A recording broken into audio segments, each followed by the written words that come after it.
أعوذ بالله من الشيطان الرجيم. بسم الله الرحمن الرحيم. ألف لام ميم. الله لا إله إلا هو الحي القيوم نزل عليك الكتاب بالحق مصدقا لما بين يديه وأنزل التوراة والإنجيل من قبل هدى للناس وأنزل الفرقان إن الذين كفروا بآيات الله لهم عذاب شديد والله عزيز ذو انتقام. إن الله لا يخفى عليه شيء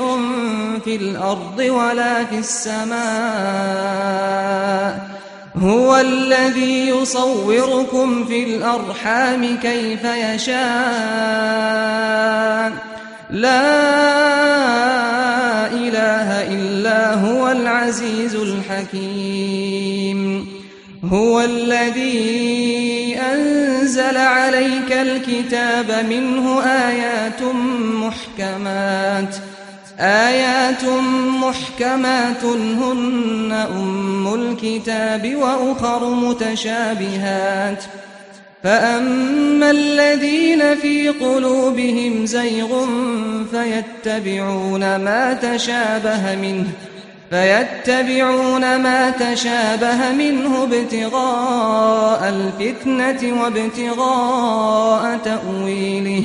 وما يعلم تأويله إلا الله والراسخون في العلم يقولون آمنا به كل من عند ربنا وما يذكر إلا أولو الألباب. ربنا لا تزغ قلوبنا بعد إذ هديتنا وهب لنا من لدنك رحمة إنك أنت الوهاب. ربنا إنك جامع الناس ليوم لا ريب فيه إن الله لا يخلف الميعاد. إن الذين كفروا لن تغني عنهم أموالهم ولا أولادهم من الله شيئا وأولئك هم وقود النار. كدأب آل فرعون والذين من قبلهم كذبوا بآياتنا فأخذهم الله بذنوبهم والله شديد العقاب. قل للذين كفروا ستغلبون وتحشرون إلى جهنم وبئس المهاد. قد كان لكم آية في فئتين التقتا فئة تقاتل في سبيل الله وأخرى كافرة يرونهم مثليهم رأي العين والله يؤيد بنصره من يشاء إن في ذلك لعبرة لأولي الأبصار. زين للناس حب الشهوات من النساء والبنين والقناطير المقنطرة من الذهب والفضة والخيل المسومة والأنعام والحرث ذلك متاع الحياة الدنيا والله عنده حسن المآب. قل أنبئكم بخير من ذلكم للذين اتقوا عند ربهم جنات تجري من تحتها الأنهار خالدين فيها وأزواج مطهرة ورضوان من الله والله بصير بالعباد الذين يقولون ربنا إننا آمنا فاغفر لنا ذنوبنا وقنا عذاب النار الصابرين والصادقين والقانتين والمنفقين والمستغفرين بالأسحار شهد الله أنه لا إله إلا هو والملائكة وأولو العلم قائما بالقسط لا إله إلا هو العزيز الحكيم إن الدين عند الله الإسلام وما اختلف الذين أوتوا الكتاب إلا من بعد ما جاءهم العلم بغيا بينهم ومن يكفر بآيات الله فإن الله سريع الحساب فإن حاجوك فقل أسلمت وجهي لله ومن اتبعني وقل للذين أوتوا الكتاب والأميين أأسلمتم فإن أسلموا فقد اهتدوا وإن تولوا فإنما عليك البلاغ والله بصير بالعباد إن الذين يكفرون بآيات الله ويقتلون النبيين بغير حق ويقتلون الذين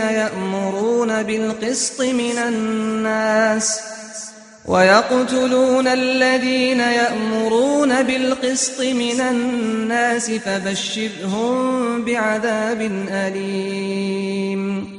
أولئك الذين حبطت أعمالهم في الدنيا والآخرة وما لهم من ناصرين ألم تر إلى الذين أوتوا نصيبا من الكتاب يدعون إلى كتاب الله ليحكم بينهم ثم يتولى فريق منهم وهم معرضون ذلك بأنهم قالوا لن تمسنا النار إلا أياما معدودات وغرهم في دينهم ما كانوا يفترون فكيف إذا جمعناهم ليوم لا ريب فيه ووفيت كل نفس ما كسبت وهم لا يظلمون قل اللهم مالك الملك تؤتي الملك من تشاء وتنزع الملك ممن تشاء وتعز من تشاء وتذل من تشاء بيدك الخير إنك على كل شيء قدير تولج الليل في النهار وتولج النهار في الليل وتخرج الحي من الميت وتخرج الميت من الحي وترزق من تشاء بغير حساب لا يتخذ المؤمنون الكافرين أولياء من دون المؤمنين ومن يفعل ذلك فليس من الله في شيء إلا أن تتقوا منهم تقاه ويحذركم الله نفسه وإلى الله المصير قل إن تخفوا ما في صدوركم أو تبدوه يعلمه الله ويعلم ما في السماوات وما في الأرض والله على كل شيء قدير يوم تجد كل نفس ما عملت من خير محضرا وما عملت من سوء تود لو أن بينها وبينه أمدا بعيدا ويحذركم الله نفسه والله رؤوف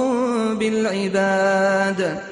قل إن كنتم تحبون الله فاتبعوني يحببكم الله ويغفر لكم ذنوبكم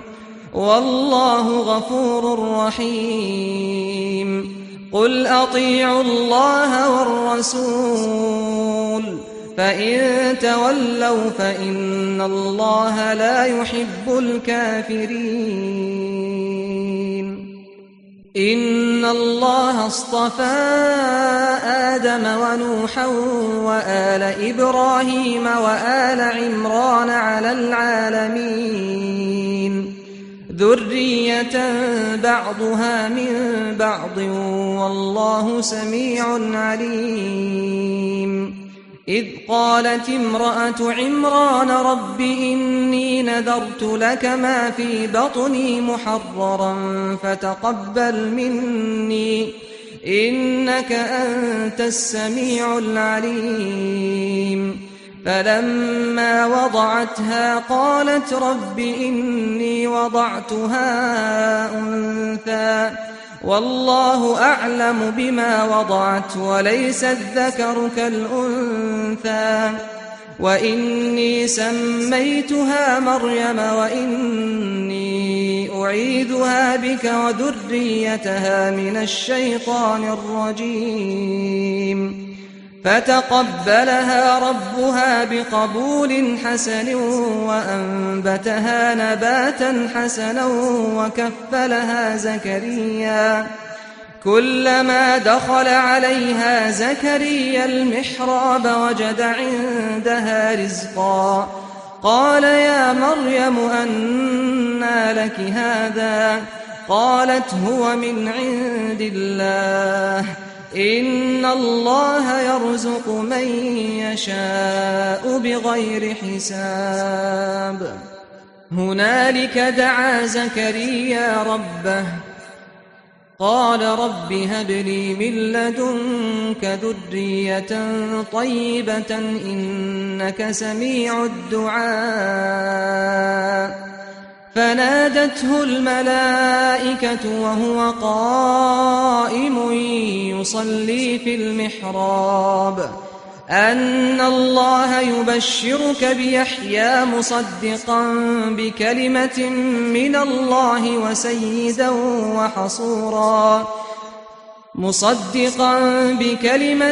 من الله وسيدا وحصورا ونبيا من الصالحين قال رب أنى يكون لي غلام وقد بلغني الكبر وامرأتي عاقر قال كذلك الله يفعل ما يشاء قال رب اجعل لي آية قال آيتك ألا تكلم الناس 3 أيام إلا رمزا واذكر ربك كثيرا وسبح بالعشي والإبكار وإذ قالت الملائكة يا مريم إن الله اصطفاك وطهرك واصطفاك على نساء العالمين يا مريم اقنتي لربك واسجدي واركعي مع الراكعين ذلك من أنباء الغيب نوحيه إليك وما كنت لديهم إذ يلقون أقلامهم أيهم يكفل مريم وما كنت لديهم إذ يختصمون إذ قالت الملائكة يا مريم إن الله يبشرك بكلمة منه اسمه المسيح عيسى ابن مريم وجيها في الدنيا والآخرة ومن المقربين ويكلم الناس في المهد وكهلا ومن الصالحين. قالت رب أنى يكون لي ولد ولم يمسسني بشر قال كذلك الله يخلق ما يشاء إذا قضى أمرا فإنما يقول له كن فيكون. ويعلمه الكتاب والحكمة والتوراة والإنجيل ورسولا إلى بني إسرائيل أني قد جئتكم بآية من ربكم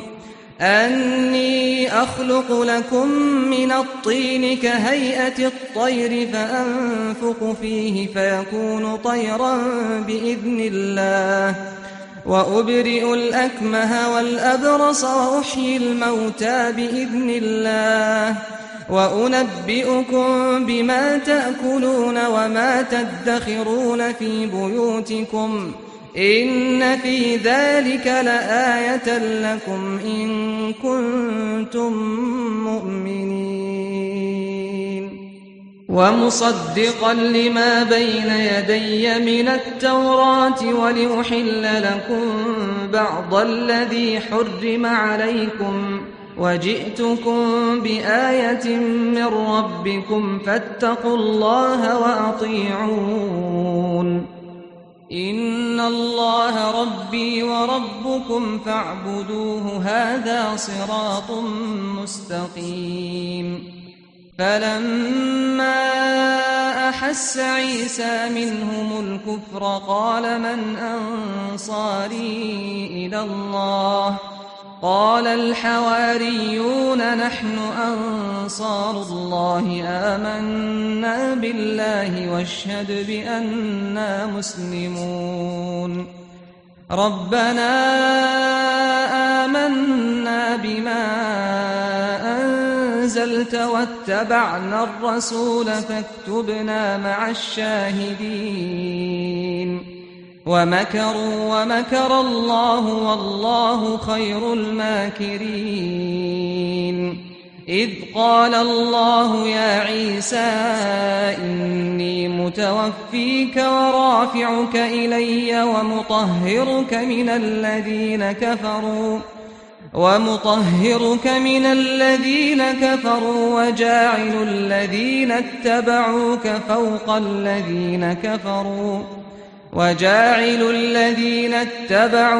فوق الذين كفروا إلى يوم القيامة ثم إلي مرجعكم فأحكم بينكم فيما كنتم فيه تختلفون. فأما الذين كفروا فأعذبهم عذابا شديدا في الدنيا والآخرة وما لهم من ناصرين. وأما الذين آمنوا وعملوا الصالحات فيوفيهم أجورهم والله لا يحب الظالمين. ذلك نتلوه عليك من الآيات والذكر الحكيم. إن مثل عيسى عند الله كمثل آدم خلقه من تراب ثم قال له كن فيكون. الحق من ربك فلا تكن من الممترين. فمن حاجك فيه من بعد ما جاءك من العلم فقل تعالوا ندع أبناءنا وأبناءكم ونساءنا ونساءكم ونساءنا ونساءكم وأنفسنا وأنفسكم ثم نبتهل فنجعل لعنة الله على الكاذبين. إن هذا لهو القصص الحق وما من إله إلا الله وإن الله لهو العزيز الحكيم. فإن تولوا فإن الله عليم بالمفسدين. قل يا أهل الكتاب تعالوا إلى كلمة سواء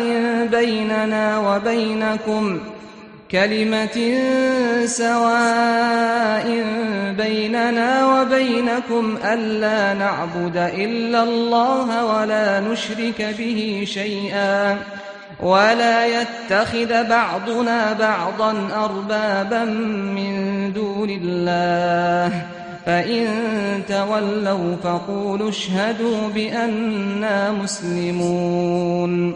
يا أهل الكتاب لم تحاجون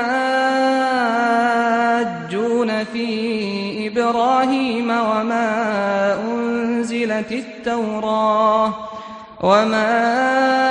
أنزلت التوراة والإنجيل إلا من بعده أفلا تعقلون. ها أنتم هؤلاء حاججتم فيما لكم به علم فلم تحاجون فيما ليس لكم به علم والله يعلم وأنتم لا تعلمون. ما كان إبراهيم يهوديا ولا نصرانيا ولكن كان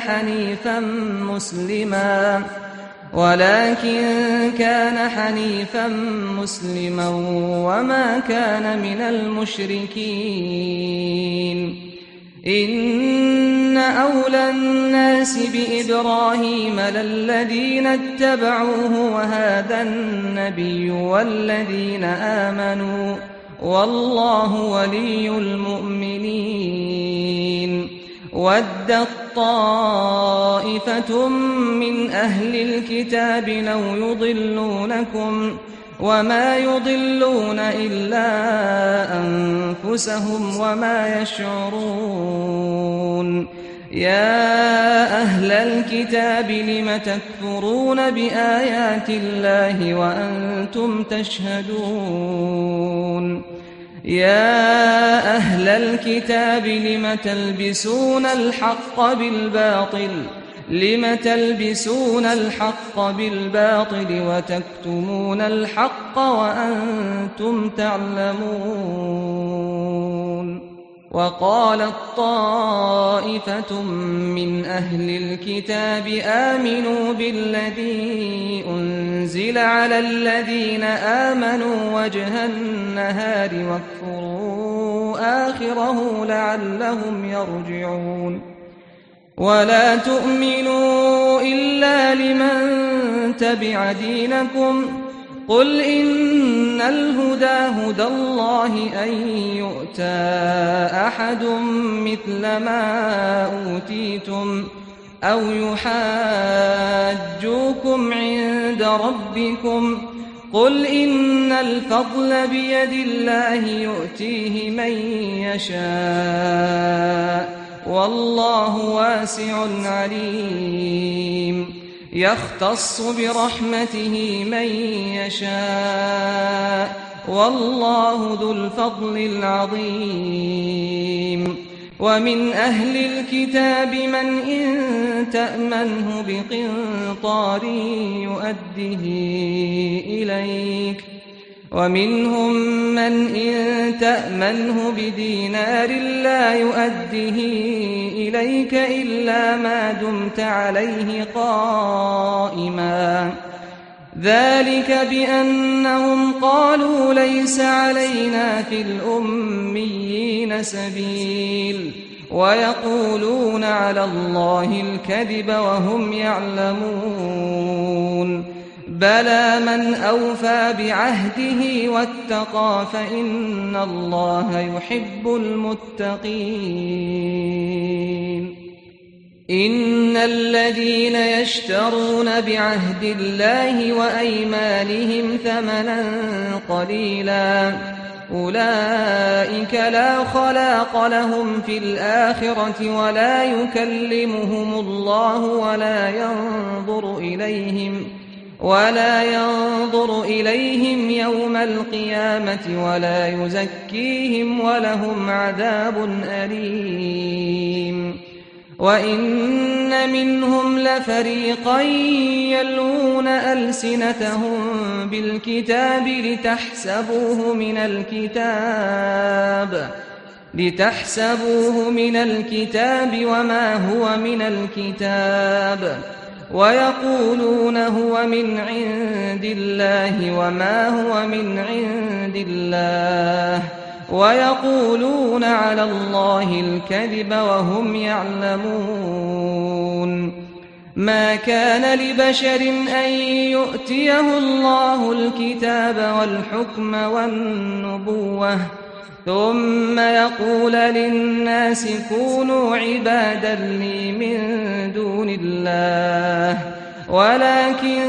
كونوا ربانيين بما كنتم تعلمون الكتاب وبما كنتم تدرسون ولا يأمركم أن تتخذوا الملائكة والنبيين أربابا أيأمركم بالكفر بعد إذ أنتم مسلمون وإذ أخذ الله ميثاق النبيين لما آتيتكم من كتاب وحكمة ثم جاءكم رسول مصدق لما معكم لتؤمنن به ولتنصرنه قال أقررتم وأخذتم على ذلكم إصري قالوا أقررنا قال فاشهدوا وأنا معكم من الشاهدين فمن تولى بعد ذلك فأولئك هم الفاسقون أفغير دين الله يبغون وله أسلم من في السماوات والأرض طوعا وكرها وإليه يرجعون قل آمنا بالله وما أنزل علينا وما أنزل على إبراهيم وإسماعيل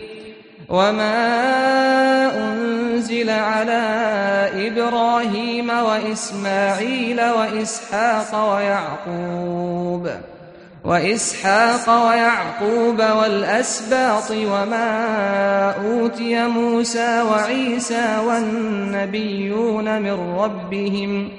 لا نفرق بين أحد منهم ونحن له مسلمون ومن يبتغ غير الإسلام دينا فلن يقبل منه وهو في الآخرة من الخاسرين كيف يهدي الله قوما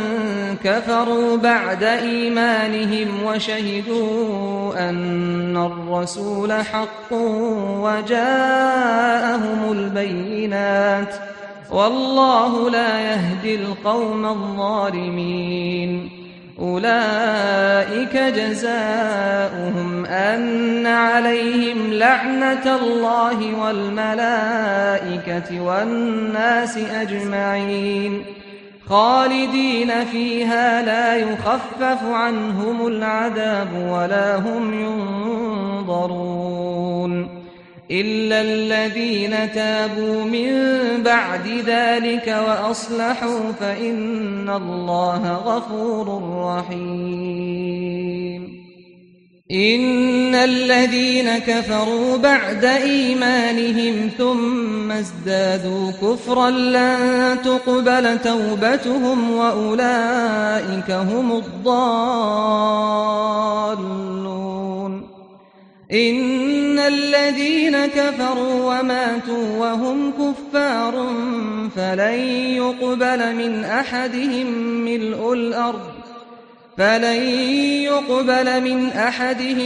ملء الأرض ذهبا ولو افتدى به أولئك لهم عذاب أليم وما لهم من ناصرين. لن تنالوا البر حتى تنفقوا مما تحبون وما تنفقوا من شيء فإن الله به عليم. كل الطعام كان حلا لبني إسرائيل إلا ما حرم إسرائيل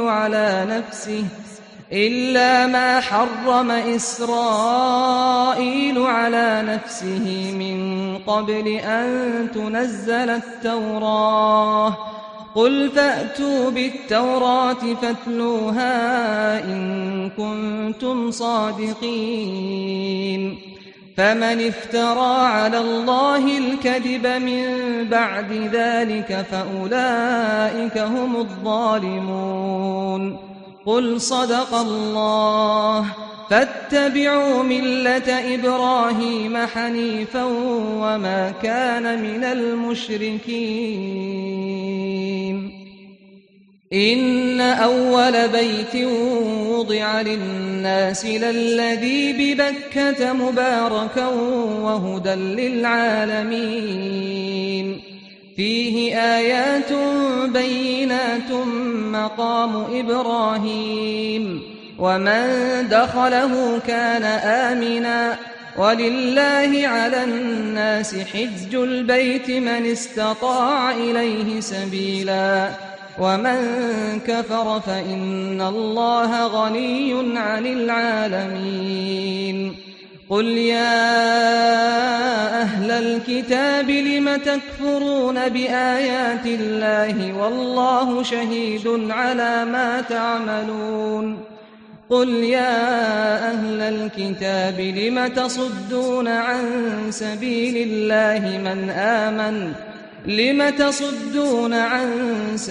الله من آمن تبغونها عوجا وأنتم شهداء وما الله بغافل عما تعملون. يا أيها الذين آمنوا إن تطيعوا فريقا من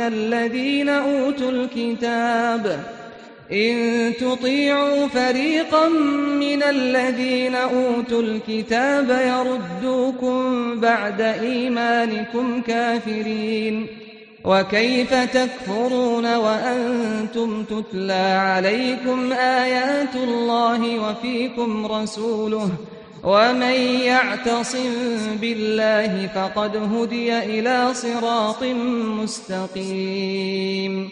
يا أيها الذين آمنوا اتقوا الله حق تقاته ولا تموتن إلا وأنتم مسلمون. واعتصموا بحبل الله جميعا ولا تفرقوا. واذكروا نعمة الله عليكم إذ كنتم أعداء فألف بين قلوبكم فأصبحتم بنعمته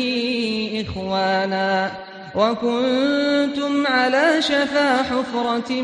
من النار فأنقذكم منها.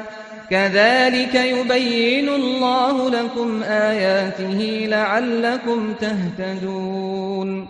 ولتكن منكم أمة يدعون إلى الخير ويأمرون بالمعروف وينهون عن المنكر وأولئك هم المفلحون. ولا تكونوا كالذين تفرقوا واختلفوا من بعد ما جاءهم البينات، وأولئك لهم عذاب عظيم. يوم تبيض وجوه وتسود وجوه، فأما الذين اسودت وجوههم أكفرتم بعد إيمانكم فذوقوا العذاب بما كنتم تكفرون. وأما الذين ابيضت وجوههم ففي رحمة الله هم فيها خالدون. تلك آيات الله نتلوها عليك بالحق، وما الله يريد ظلما للعالمين. ولله ما في السماوات وما في الأرض، وإلى الله ترجع الأمور. كنتم خير أمة أخرجت للناس تأمرون بالمعروف وتنهون عن المنكر وتؤمنون بالله. ولو آمن أهل الكتاب لكان خيرا لهم، منهم المؤمنون وأكثرهم الفاسقون. لن يضروكم إلا أذى، وإن يقاتلوكم يولوكم الأدبار ثم لا ينصرون. ضربت عليهم الذلة أينما ثقفوا إلا بحبل من الله وحبل من الناس، وباءوا بغضب من الله وضربت عليهم المسكنة، ذلك بأنهم كانوا يكفرون بآيات الله ويقتلون الأنبياء بغير حق، ذلك بما عصوا وكانوا يعتدون. ليسوا سواء من أهل الكتاب أمة قائمة يتلون آيات الله آناء الليل وهم يسجدون، يؤمنون بالله واليوم الآخر ويأمرون بالمعروف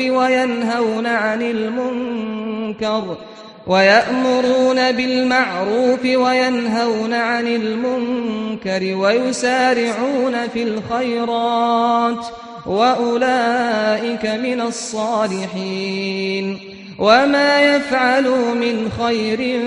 فلن يكفروه، والله عليم بالمتقين.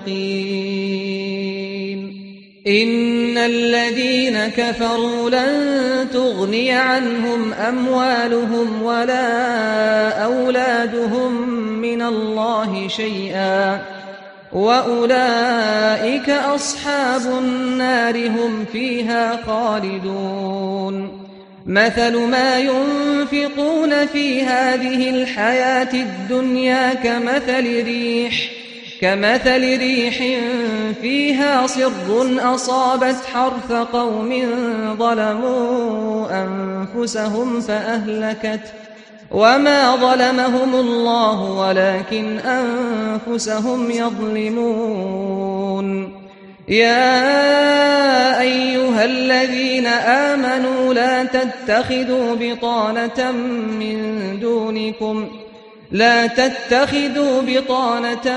من دونكم لا يألونكم خبالا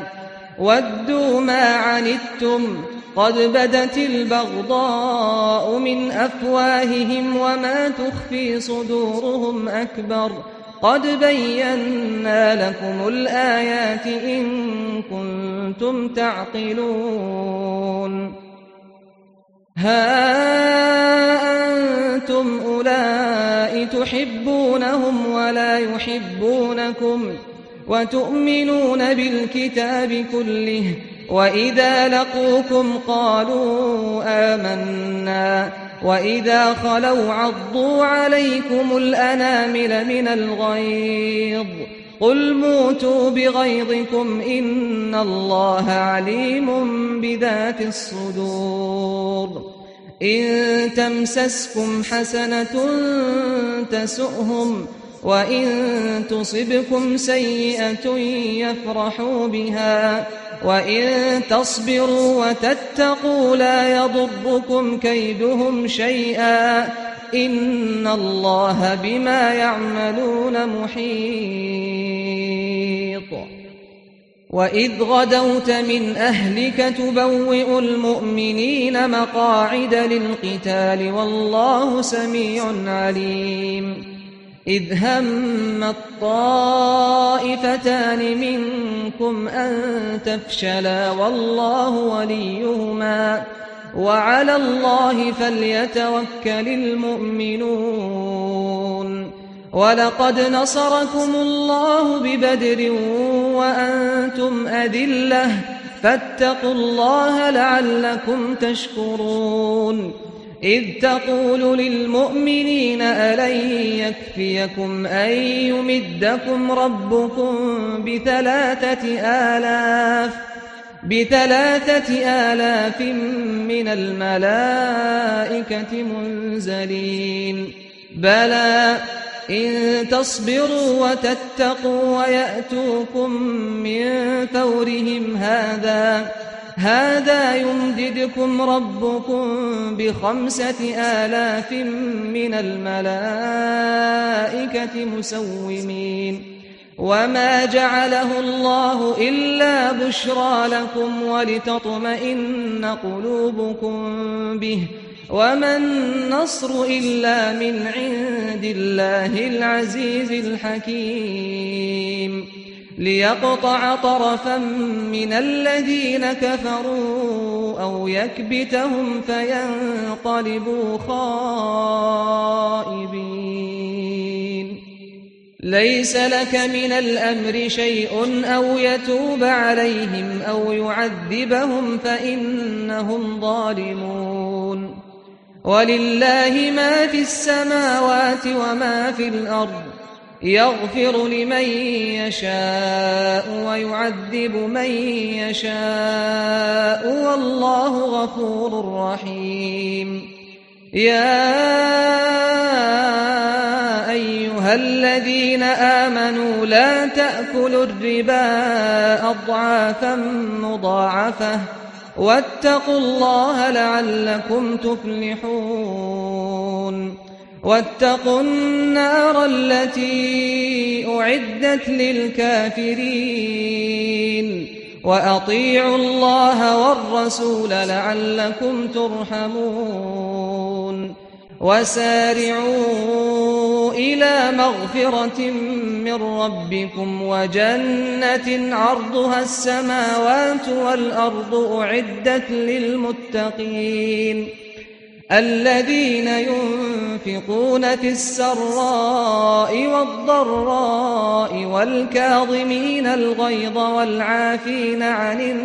الناس والله يحب المحسنين.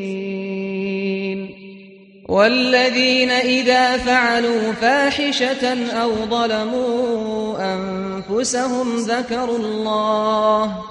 ذكروا الله فاستغفروا لذنوبهم ومن يغفر الذنوب إلا الله ولم يصروا على ما فعلوا وهم يعلمون. أولئك جزاؤهم مغفرة من ربهم وجنات تجري من تحتها الأنهار خالدين فيها ونعم أجر العاملين. قد خلت من قبلكم سنن فسيروا في الأرض فانظروا كيف كان عاقبة المكذبين. هذا بيان للناس وهدى وموعظة للمتقين ولا تهنوا ولا تحزنوا وأنتم الأعلون إن كنتم مؤمنين إن يمسسكم قرح فقد مس القوم قرح مثله وتلك الأيام نداولها بين الناس وليعلم الله الذين آمنوا ويتخذ منكم شهداء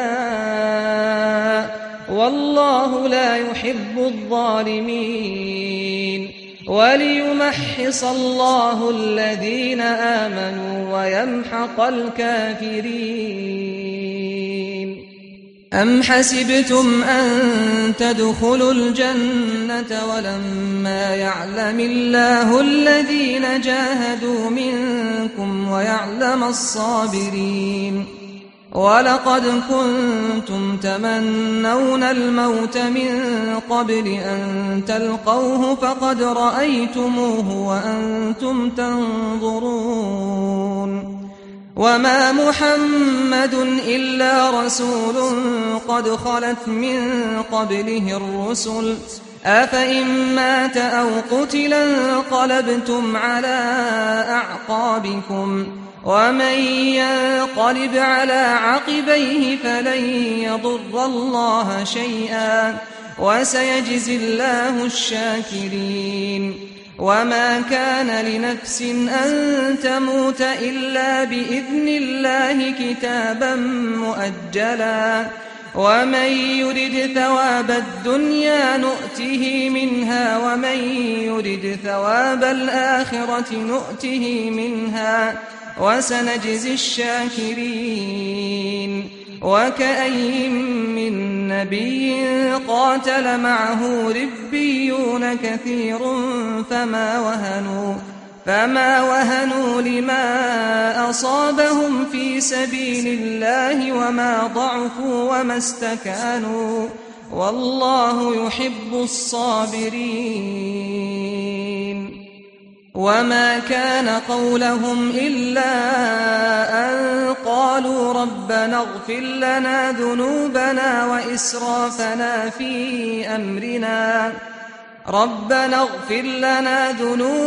وإسرافنا في أمرنا وثبت أقدامنا وانصرنا على القوم الكافرين فآتاهم الله ثواب الدنيا وحسن ثواب الآخرة والله يحب المحسنين يا أيها الذين آمنوا إن تطيعوا الذين كفروا يردوكم على أعقابكم فتنقلبوا خاسرين بل الله مولاكم وهو خير الناصرين سنلقي في قلوب الذين كفروا الرعب بما أشركوا بالله ما لم ينزل به سلطانا ومأواهم النار وبئس مثوى الظالمين ولقد صدقكم الله وعده إذ تحسونهم بإذنه حتى إذا فشلتم وتنازعتم في الأمر وعصيتم من بعد ما أراكم ما تحبون منكم من يريد الدنيا ومنكم من يريد الآخرة ثم صرفكم عنهم ليبتليكم ولقد عفا عنكم والله ذو فضل على المؤمنين إذ تصعدون ولا تلوون على أحد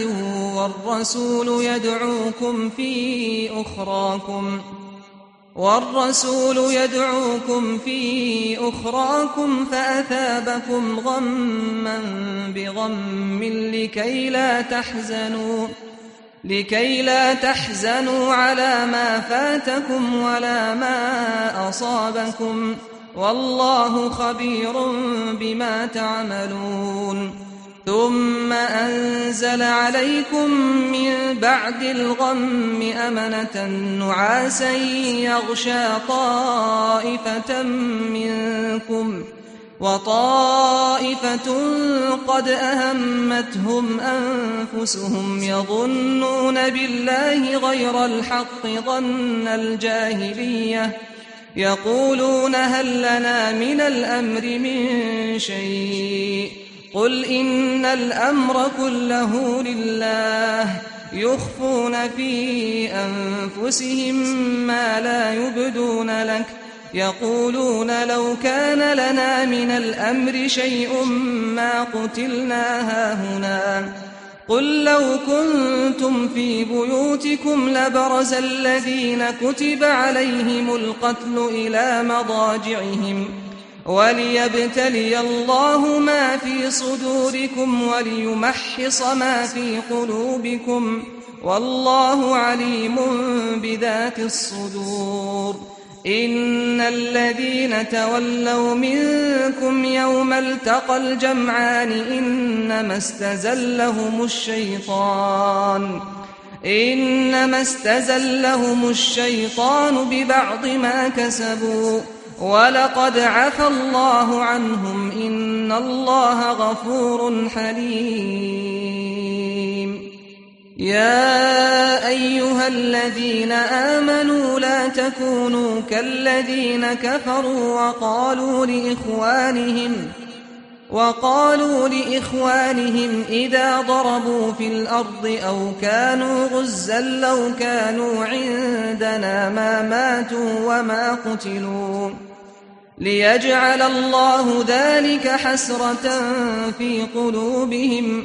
والله يحيي ويميت والله بما تعملون بصير ولئن قتلتم في سبيل الله أو متم لمغفرة من الله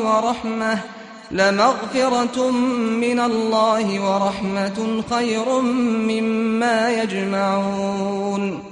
ولئن متم أو قتلتم لإلى الله تحشرون فبما رحمة من الله لنت لهم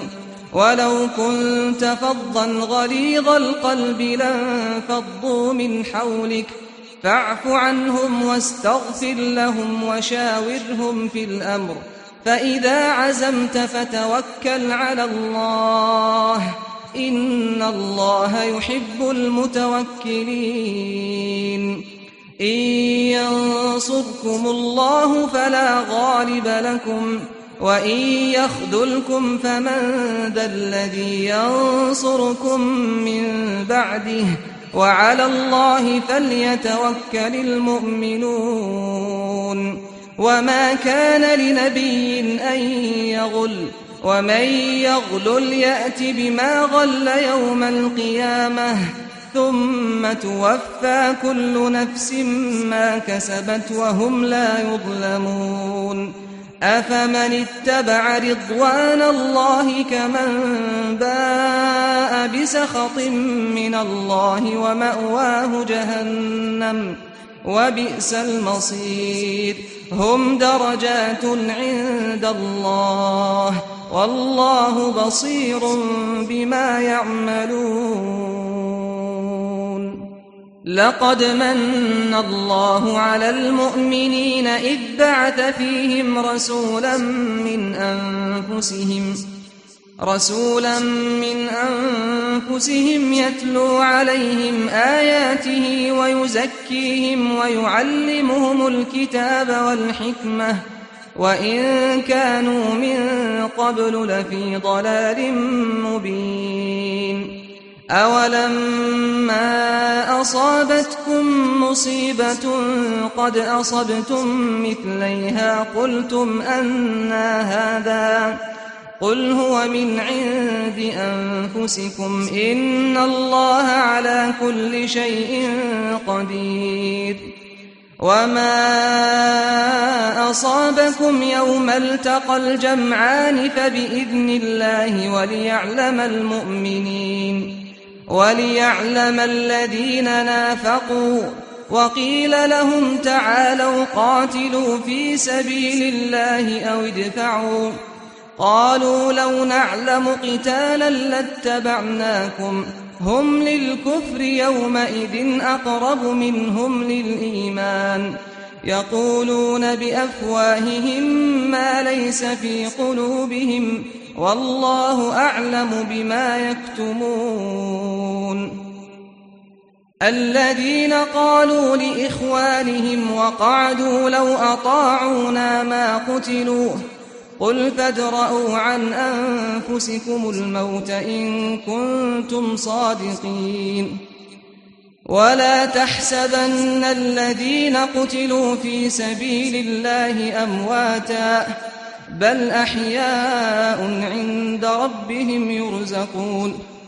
فرحين بما آتاهم الله من فضله ويستبشرون بالذين لم يلحقوا بهم من خلفهم ألا خوف عليهم ولا هم يحزنون يستبشرون بنعمة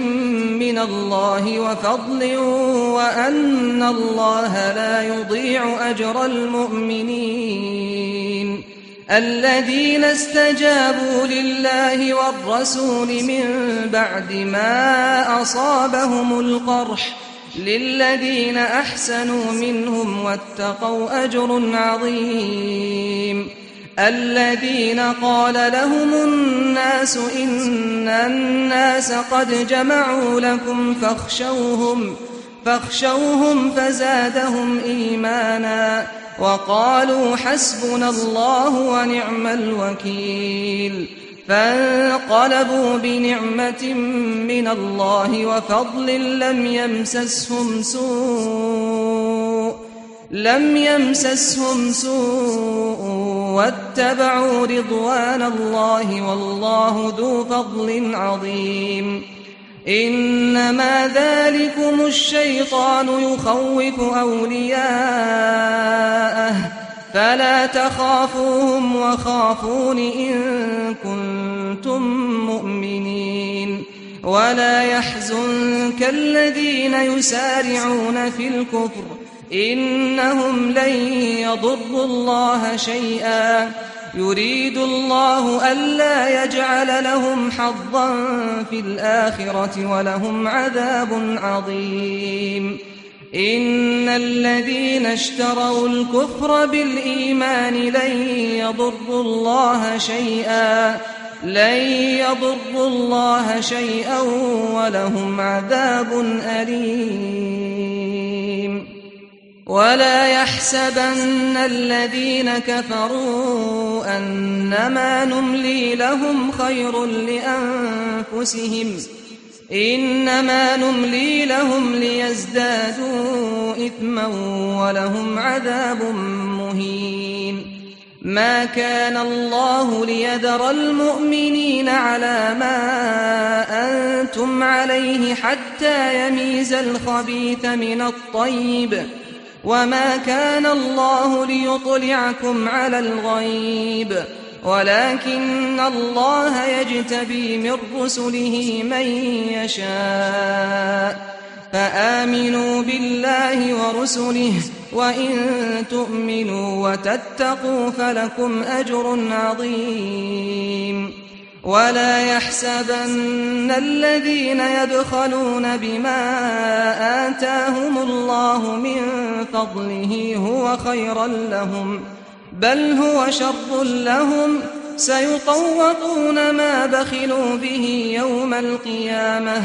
ولله ميراث السماوات والأرض والله بما تعملون خبير لقد سمع الله قول الذين قالوا إن الله فقير ونحن أغنياء سنكتب ما قالوا وقتلهم الأنبياء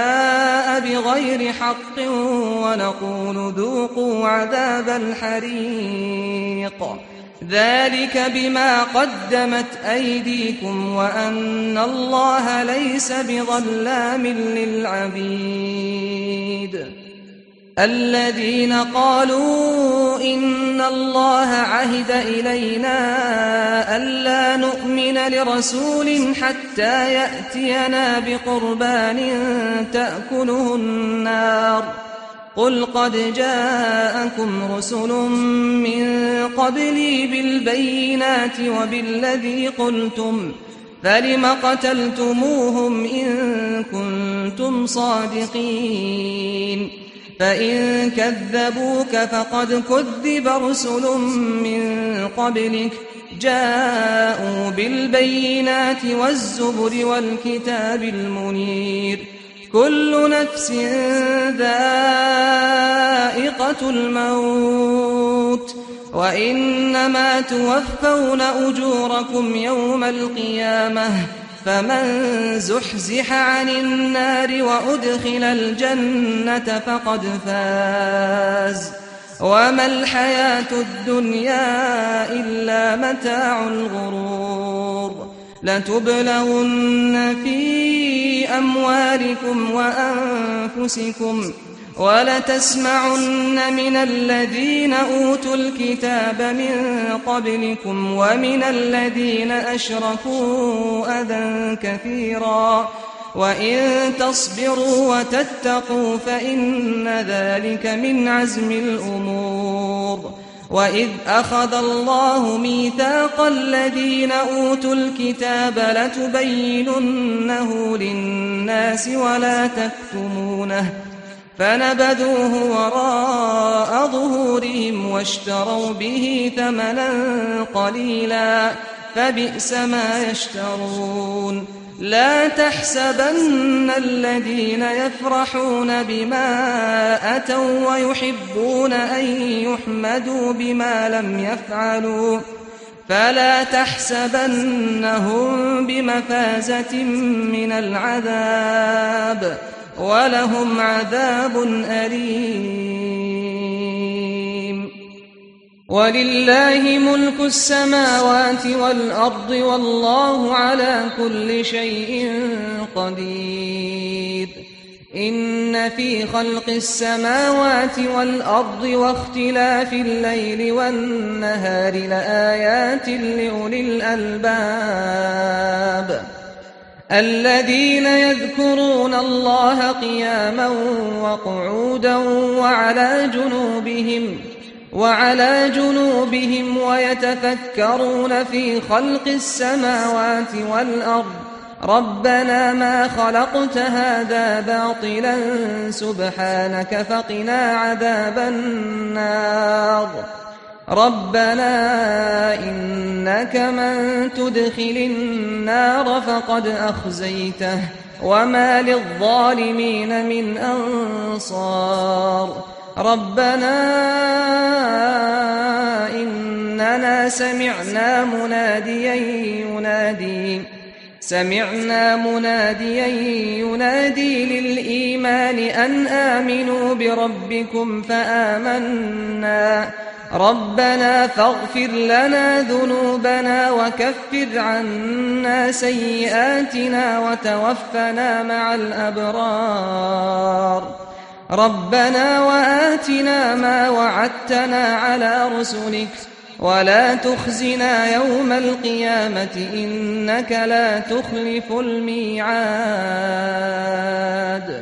فاستجاب لهم ربهم أني لا أضيع عمل عامل منكم من ذكر أو أنثى بعضكم من بعض فالذين هاجروا وأخرجوا من ديارهم وأوذوا في سبيلي وقاتلوا وقتلوا لأكفرن عنهم سيئاتهم